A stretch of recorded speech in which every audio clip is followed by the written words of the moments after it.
My name is Jeremy. I'm a grateful recovering alcoholic. I am solely responsible for this topic of tolerance within secular AA. Please refrain all tomato throwing and the such until the question and answer portion. Thank you. I chose this topic for us, and by us, I mean me. And all of you, for every alcoholic not here, the alcoholics currently in meetings, and the ones living their lives in recovery and sober, content and serene. By us, I mean those alcoholics still active in their addiction, those suffering, hoping one day to find relief. By us, I mean, and this statistic depends on what website you choose, the 88,000 to 100,000 alcoholics that die of alcohol-related deaths every year. By us, I mean this is for the alcoholic wherever they may stand, sit, or lay. I'm not the first person to talk on this panel, but that's a pretty nice introduction. I'll be up later. All right, thank you, Jeremy. I'm Alex. I'm an alcoholic. My sobriety date is September 14th of 2015, and my home group is We Agnostics. So we're here to talk about tolerance. The first question for me was why? Why is tolerance important? And I didn't place much value on this until I was taught to in AA. And one of my favorite readings is Appendix 2 of the Big Book, the Spiritual Experience section, which says that the only thing that can defeat me is an attitude of intolerance. Or what it says is contempt prior to investigation. And so this started to crack open my mind a little bit on this topic, and probably wouldn't be here if I had remained intolerant.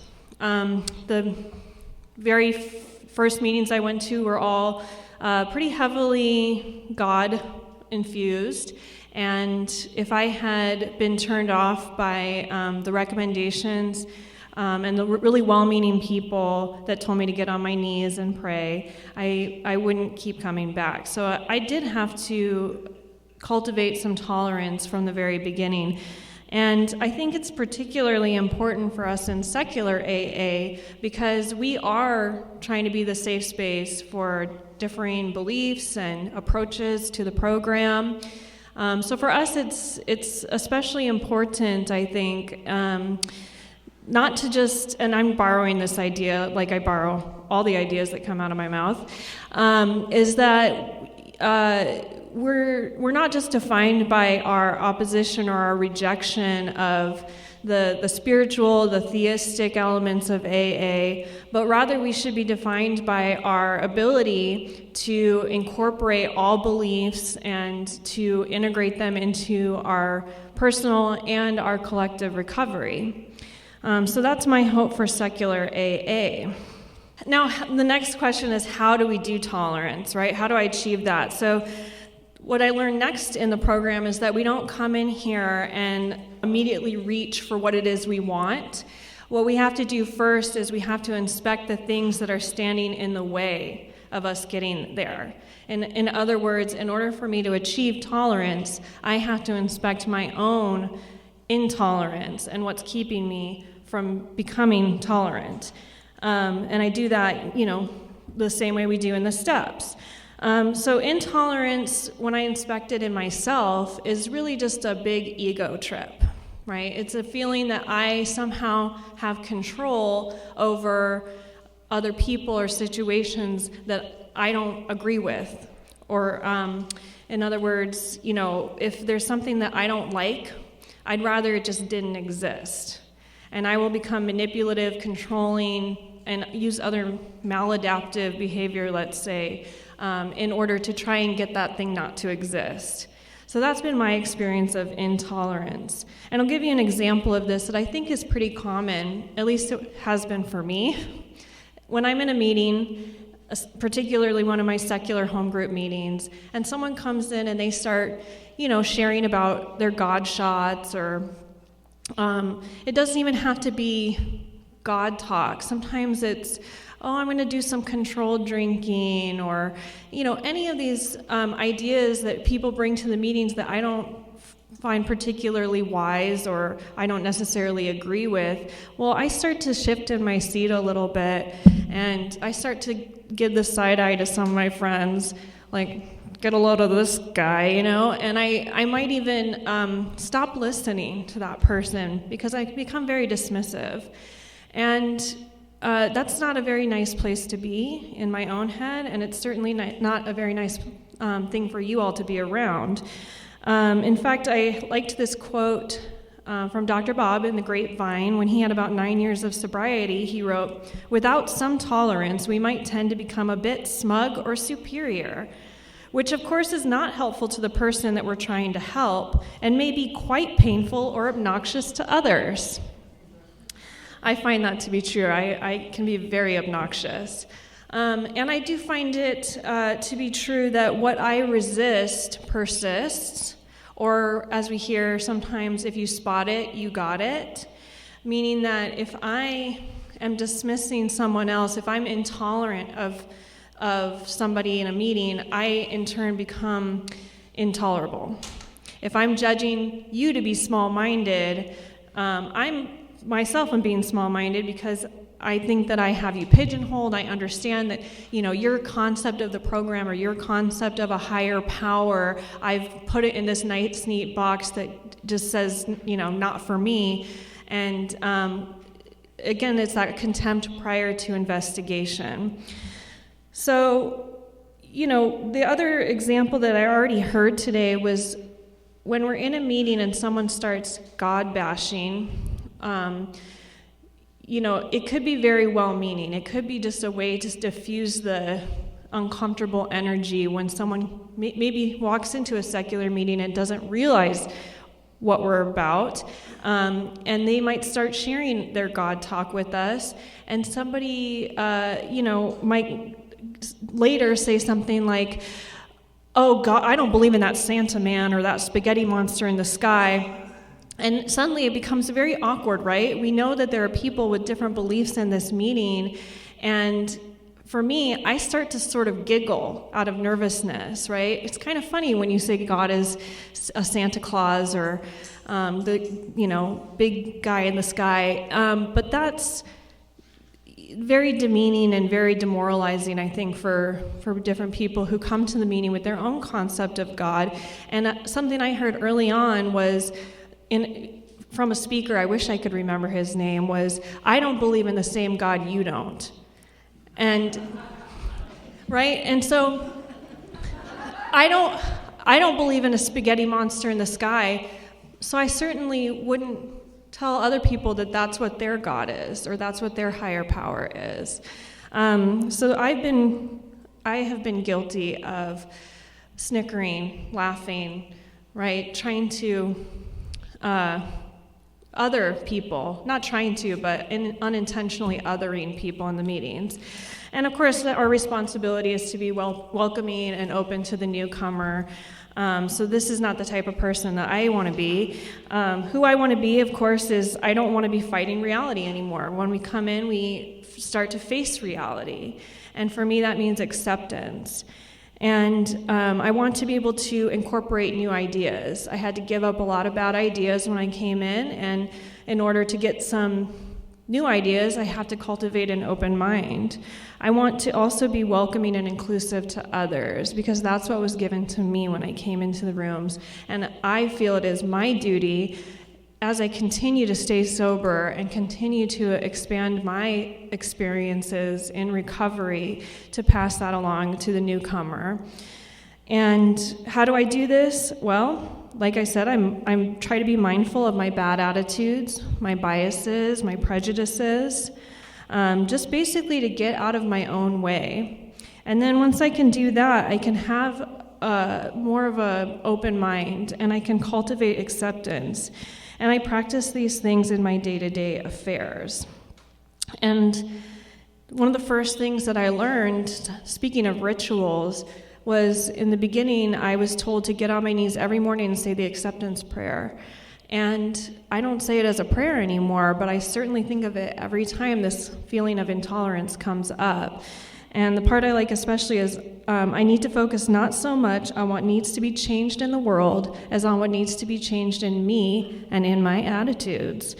And I am just going to second what Tim said earlier today. Let's make this program a big dogma park.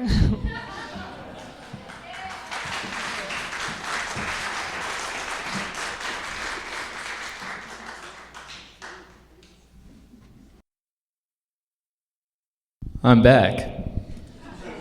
Lucky you. Like many, before I attended secular AA, I had previous experience in traditional meetings. It is from this experience that I discovered that a vast majority of those who attend traditional meetings believe in God or believe they need to believe in God. I was not awarded any confrontation for my beliefs or lack of beliefs, for what I said in the meeting, for not saying the Lord's Prayer at the end of the meeting, or for not saying God at the start of the Serenity Prayer. It seems I escaped unscathed. I've heard stories about people attending AA meetings and met with what I would describe as pity, animosity, unwelcome, and unfriendly-like behavior. That was not my experience. I simply chose secular AA because I felt a sense of belonging to an AA group and with those who attended because they made me feel safe and vulnerable and comfortable with what I believe and don't believe, with my struggles and with my experiences, with who I am as I navigate my road in recovery. Upon hearing such stories, I was appalled. How dare these religious folk persecute and outcast my friends from their AA tribes simply due to a difference in belief? I mean, come on. It's not like we ever do that. Then it became official. I became a home group member, a defender of truth and justice in our AA community. Since becoming a member of secular AA, adhering to the AA preamble, the introductory statement of intent has remained true to our primary purpose of staying sober and helping other alcoholics achieve sobriety. The exception to this is when one singular three-letter word is uttered. God! In my experience, there are two types of secular alcoholics. Those who hear the word God in a meeting, share their own belief as however they identify, agnostic, atheist, whatever, and how that has helped them work the steps and remain sober in AA as such. Then, there is the secular alcoholics who hear the word God in a meeting and sprint their way to a possible 10th step. Please understand, this is not a topic based on judgment, but understanding. I understand the excitement of being freely allowed in an AA meeting to express my lack of understanding and frustration toward those who are a part of a religion and believe in a God. It's fun, and I enjoy it quite a bit. I understand the frustration and annoyance of listening to a religious person go on about God in a secular meeting, but they have listened to me out of respect. And it is therefore my responsibility to listen to them. And I lost my place. Damn it. Oh, here we go. In such meetings, and this statistic is not accurate at all. In such meetings, 99% of which the topic is a step that has God or higher power in it, I lose myself in excitement because I know I am the absolute truth. And why can't you all just be exactly like me? Not that hard. I'll write a book. It'll have instructions. It was in one of those righteous meetings that I had a shift in perception thanks to an alcoholic. The topic cascaded from being secular in AA to there is no God, I have proof, and anyone that doesn't agree with me is a dumb poo-poo face. Apparently we're not supposed to cuss in this conference. I had to improvise. From this meeting, one alcoholic left and has not returned to our heathenistic merry band of skeptics. Not because of the topic itself, but because of the conduct that took place, which, in my opinion, isn't how AA or secular AA should act. The animosity in the air was thick like the fog in Fresno. For those who have been, you know. I'm not saying that individual left and relapsed or never returned to AA, but I fail to see how secular AA is adhering to our primary purpose of helping each other if an alcoholic chooses not to return to our safe haven for alcoholics due to how do we conduct ourselves. AA agnostic meetings endeavor to maintain a tradition of free expression and conduct a meeting where alcoholics may feel free to express any doubts or disbeliefs they may have, and to share their own form of spiritual experience, their search for it or the rejection of it. In keeping with AA tradition, we do not endorse or oppose any form of religion or atheism. Our only wish is to ensure suffering alcoholics that they can find sobriety in AA without having to accept anyone else's beliefs or having to deny their own. To me, this says that we don't give a shit. Didn't make it. Oh well. You're grown-ups. It says we don't care what you do or don't believe in. Say what you need to achieve sobriety today. However, you and I both know it's not what you say, but how you say it. Religion? Ugh! No, I don't believe in religion! As opposed to, no, I don't believe in religion. It's not that the concept of religion or God, or that people choose to believe in both. The disdain remains in the unresolved resentment regarding those concepts. And it is true that I can freely express all this in a meeting, but how does my unresolved resentment or even dislike of religion and God help another alcoholic remain sober? I am not free of consequence from what I say. Sometimes an alcoholic needs a meeting and goes to the nearest one. Sometimes they don't know it's a secular meeting and just happen to wander in by happenstance. Sometimes an alcoholic is religious but prefers secular meetings. And unfortunately, sometimes alcoholics attend secular meetings to preach and spread the good word, hoping to convert us all. The why doesn't matter. What matters is that they are an alcoholic at a meeting. May I cultivate the serenity to accept the things I cannot change, the courage to change the things I can, and the wisdom to know the difference. I am wise enough to know that you are all grown-ass human beings. And I don't want to use the time or effort to care what you believe. That's between you and you. Being upset, angry, frustrated at a person for what they believe in makes about as much sense as being upset, angry, or frustrated alcoholic for being an alcoholic. We are who we are. If you are sober, you're about as free as freedom gets. Why waste that freedom? That first, second, third, fourth, or how many chances you've been given at living your life soberly. Why waste that? Oh, crap. I'm trying to control the uncontrollable. Religion and those who follow it have and will continue to exist for quite some time. Get over it. I'm almost done. The argument can be made that the discussion of religion has no place in AA meetings, and I believe that is correct. However, by that train of thought, neither does atheism, agnosticism, or anyism. The division among us, each of us, whatever it may be, should not be the focus. AA works because of unity. Unity that is formed through alcoholism, through suffering, both past and present, through relapse, through hope and strength, as we expand our experience in sobriety. Tolerance is not acceptance. Tolerance is tolerance.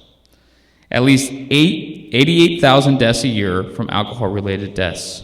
So far, I have known 2 in my lifetime. 1 was this year.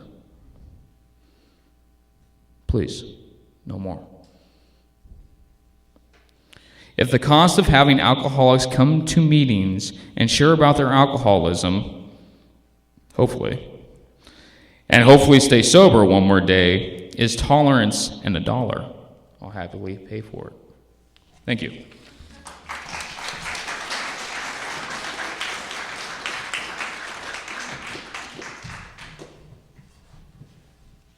I don't know how I'm going to follow that. Thank you both. That was very moving. Hi, my name is Tisa, and I am an alcoholic. My sobriety date is July 1st, 2009, and I have prepared a short statement. I'm reading, and hopefully I won't lose my place. I want to start by expressing my sincere apology to the secular community in Arizona and make amends. Those of you that don't know me may not realize that sometimes I've been critical of the way things are done around here, and my critique has not always been constructive.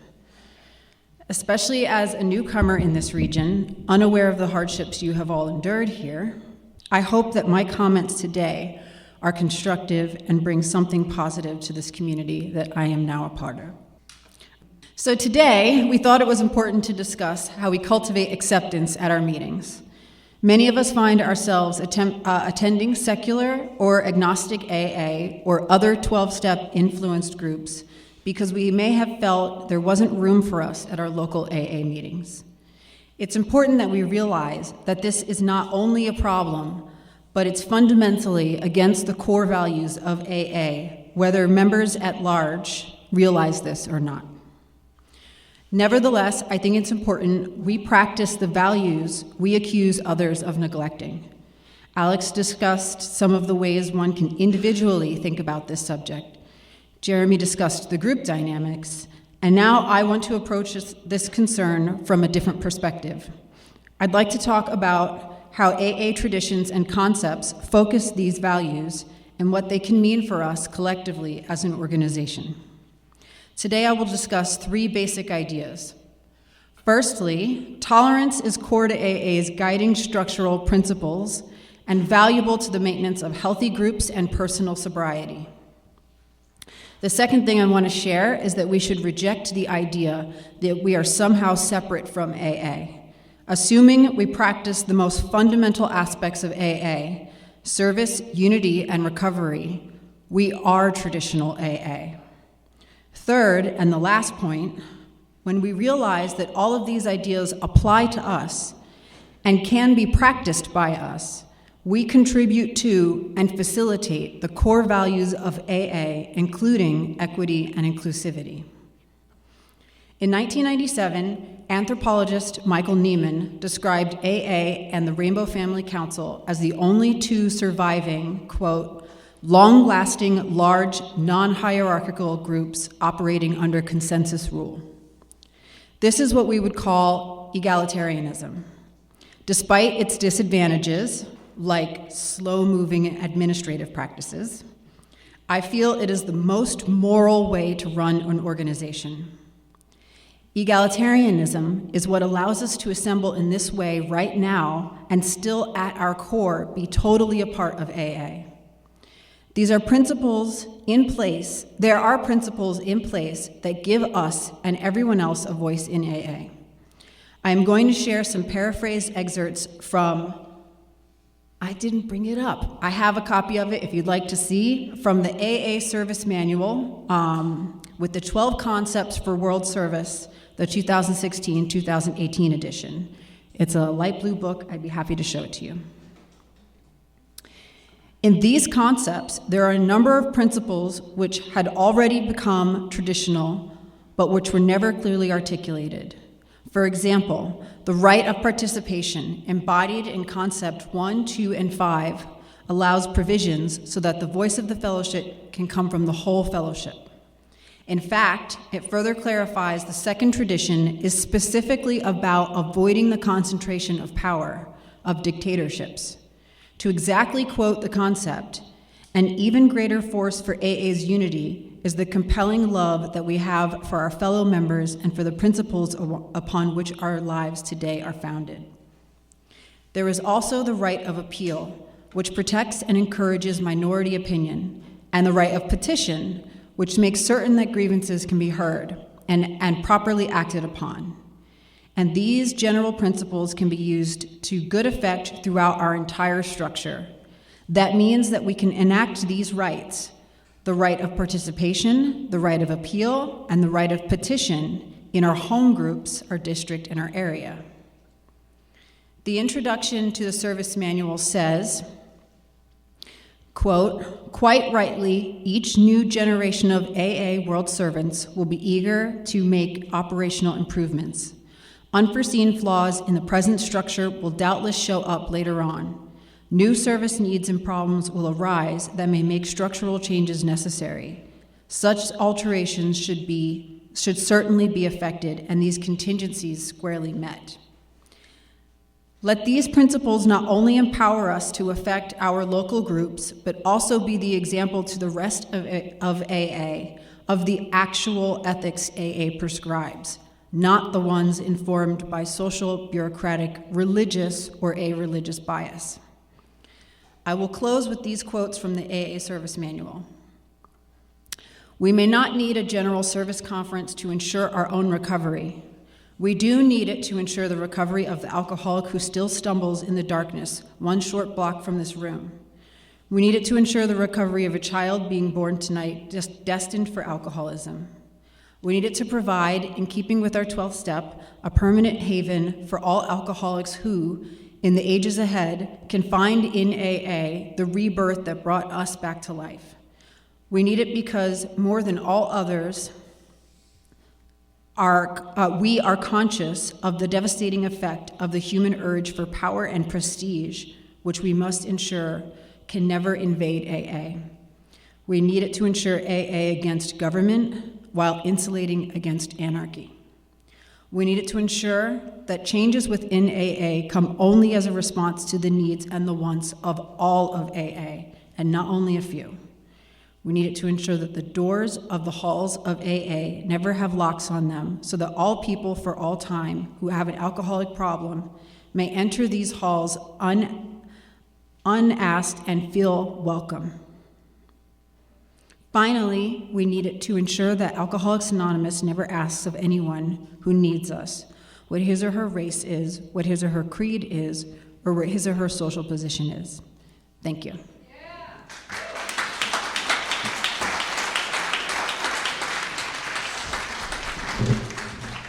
Anybody with questions or comments, please come up to this microphone. My name is Kathy, and I'm an alcoholic. I am not a member of a secular AA group. I don't belong here. I want to say how impressed I was with the preparation of each panel member, each speaker, and what I was afraid I would find was a lot of hostility against the AA community, and I found none of that. I really liked the last speaker as to we are not separate. We're a part of. So thank you very much. You guys go there. Good.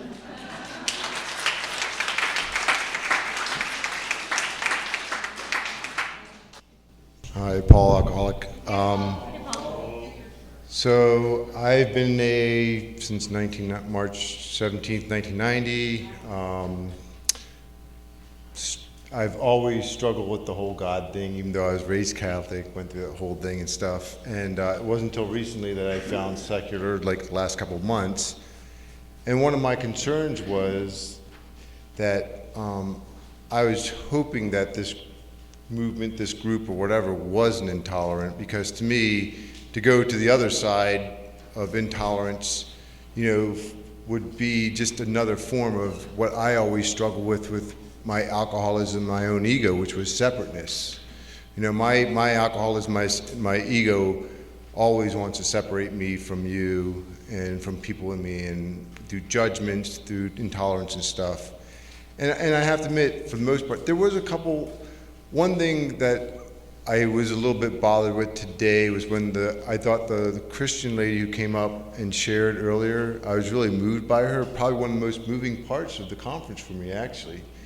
But there was a couple comments made that I felt was really intolerant. One was keep coming back when she said she was a Christian. And I was like, if I identified myself as an atheist or agnostic and somebody told me to keep coming back, I would think that would be very intolerant and very judgmental, and I didn't fit in. I didn't belong here in some way or another. And I'm not saying this to criticize anybody, but just to be aware of the fact that sometimes we say things in AA or in our groups that is benign. We've done it all the time, but it does have an effect. I look at how this affects a newcomer or how it affects me in a different way. Another one was a comment of, again, I'm not picking anybody out here, but it was the God girl. Well, I don't want to be identified as the godless guy or anything else like that. I want to just be identified as a member of AA and a person trying to stay sober. And I think that it's not so much our outright intolerance at times, it's sometimes the subtleness of what we say that really creates that separateness. I know in my own life it's that way. And I think that for me, I would love to come from a position in secular AA or in my own belief systems that I want to be more tolerant of religious people. I want to be more tolerant of people's different beliefs because that's what I want them to be of me. I want to have the freedom to think what I want to think and believe what I want to believe and not be judged by it and not feel separate from. And then find common ground. And so I really think in order for this movement in AA to be successful, it's all going to be based on tolerance. If not, start a separate entire thing from AA. But if we really want to be secular AA, then I think tolerance has to be the root of it. Because I cannot ask something of you with a different point of view without me having that same thing. I don't think it'll survive in AA if there is this divide and intolerance. So that's all I would share. Thanks.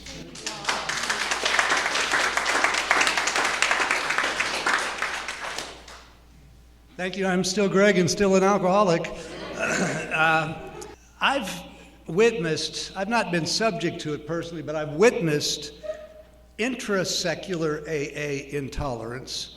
And by that I mean hardcore atheists who don't like agnostics, they're too wishy-washy, or who reject any concept of spirituality. Something as basic as gratitude. They reject. Now maybe it's just the people I hang out with.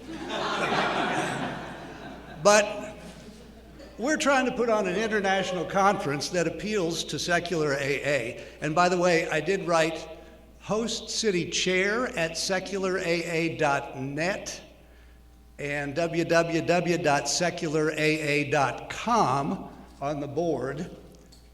I don't understand the difference, but one is me, host city chair at secularaa.net.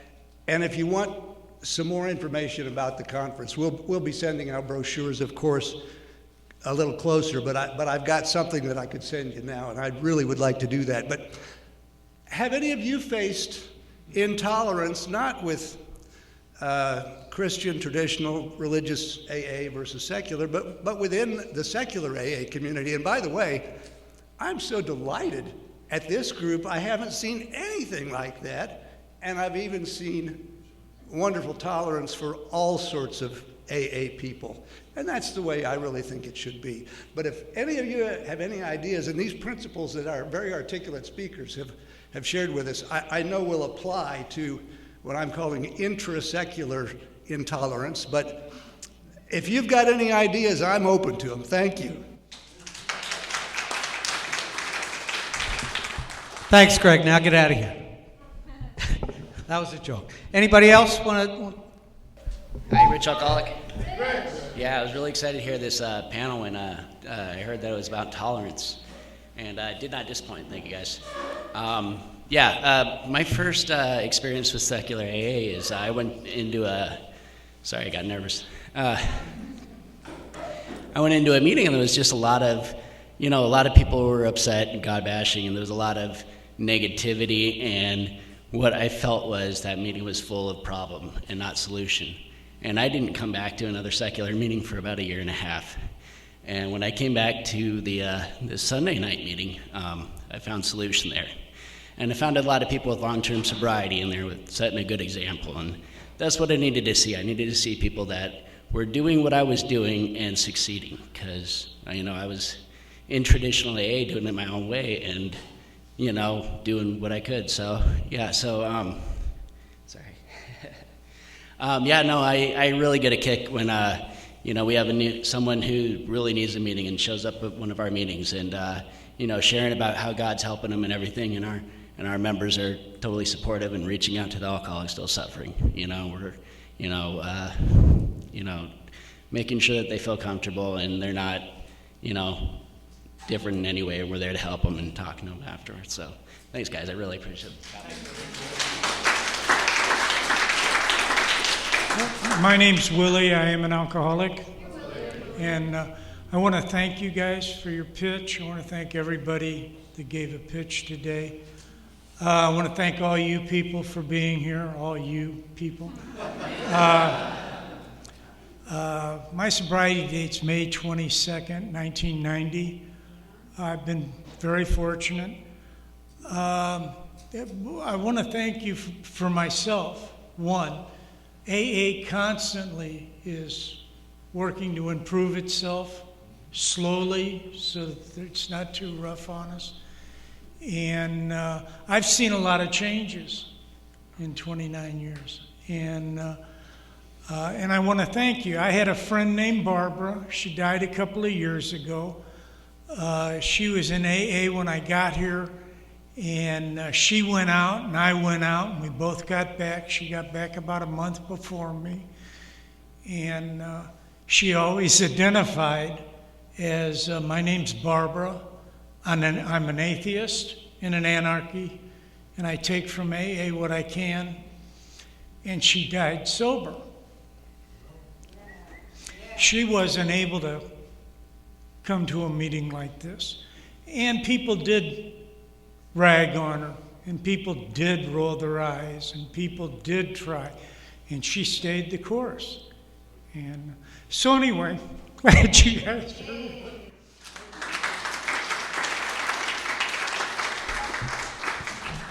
I'm Joel. I'm still a pothead and alcoholic. And, when I started with the secular meetings 4.5 years ago, I think this January, the Sunday meeting is going to be 5 years old. And at the beginning, there was a lot of animosity. There was a lot of people venting who had been hurt by traditional AA. And we got complaints about that this is a meeting of complainers and gripers, and it was true. But people had to get that crap out. And we've seen over the last 5 years, it's become a completely different atmosphere in the secular meetings that I've been going to.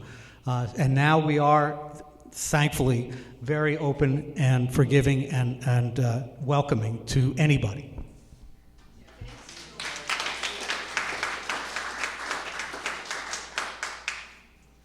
My name is Sarah. I'm an addict. I go to the We Agnostics and Free Thinkers meeting, and we've had a few people come who, yes, have spoken openly about their religion. And I need to admit that I've been confused, literally, like so intolerant that I was confused about their presence. I've joked that some people don't even know what agnostic means.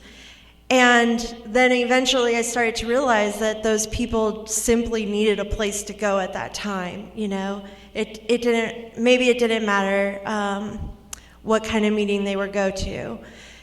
And I realize now how cruel that is. So I wanted you guys to know I really appreciated your panel, and I've learned something from it, and I promise to be more mindful. Thank you.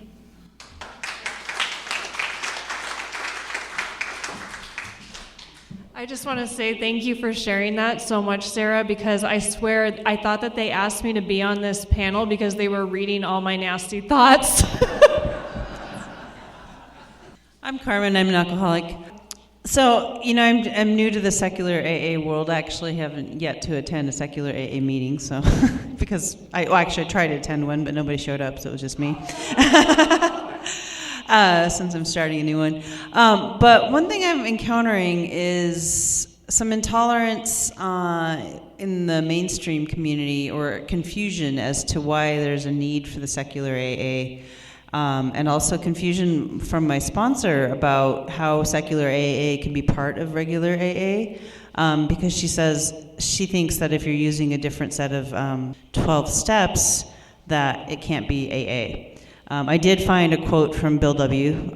That supports using alternate 12 steps, so I'm going to read it to her today when I get back to my place I'm staying. I found it this morning at 3 o'clock in the morning. I was researching, but I don't know, what would anybody recommend, in terms of how to address that? Because I don't want to feel like a pariah in AA. I want to be part of AA still. I just want to be part of an AA that I'm more comfortable with. And I've been messaging with a friend today while I'm here in between sessions, and he says that he's struggling with the idea of it not being God focused, and why there's a need for it. So just if anybody would like to speak to that, I would appreciate it. Thank you.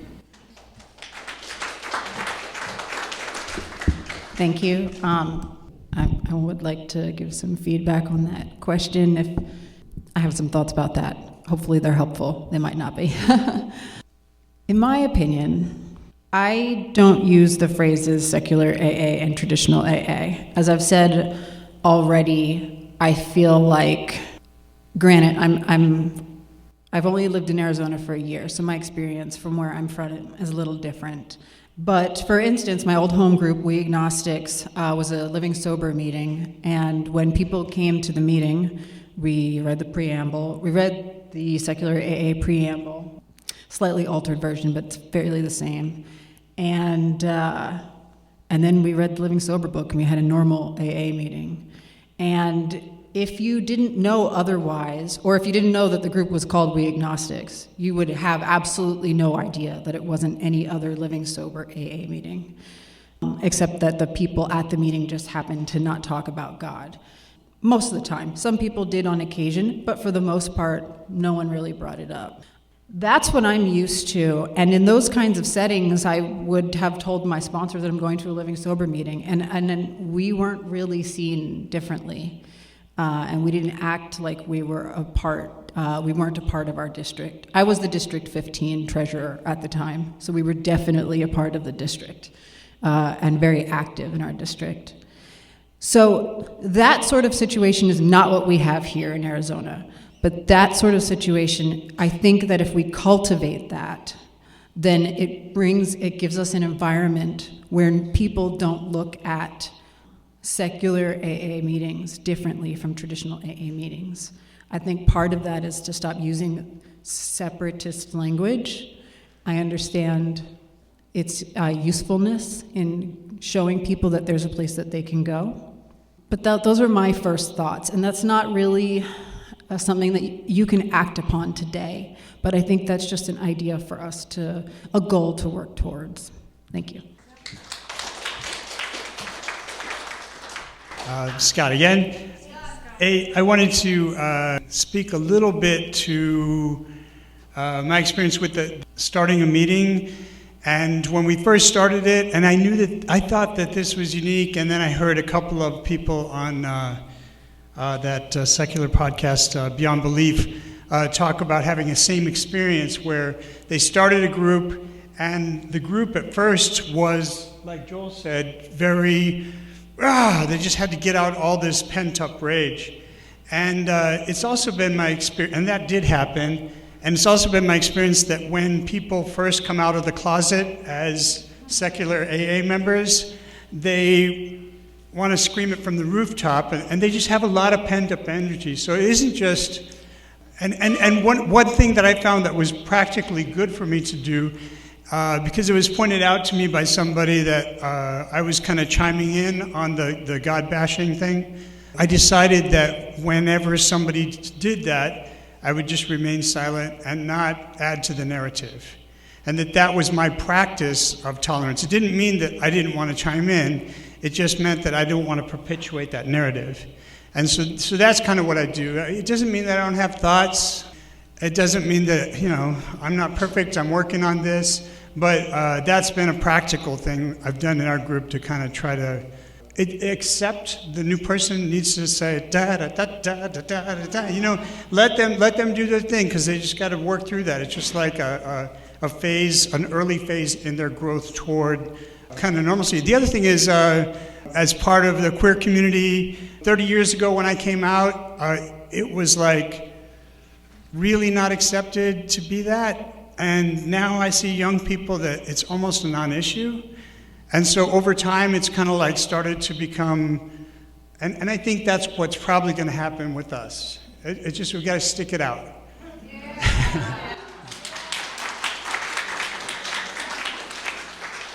I'm Chris again.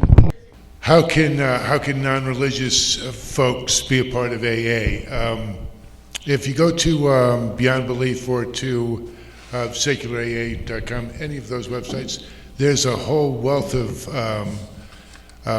articles on that. In particular, I think there was one written, Bill Wilson wrote to the Grapevine somewhere in the 50s, and the article was, you can hate the 12 steps, you can hate alcoholics, you can hate our prison. The only requirement for membership is a desire to stop drinking. I mean, that's just purely the traditions. Let's thank our panel.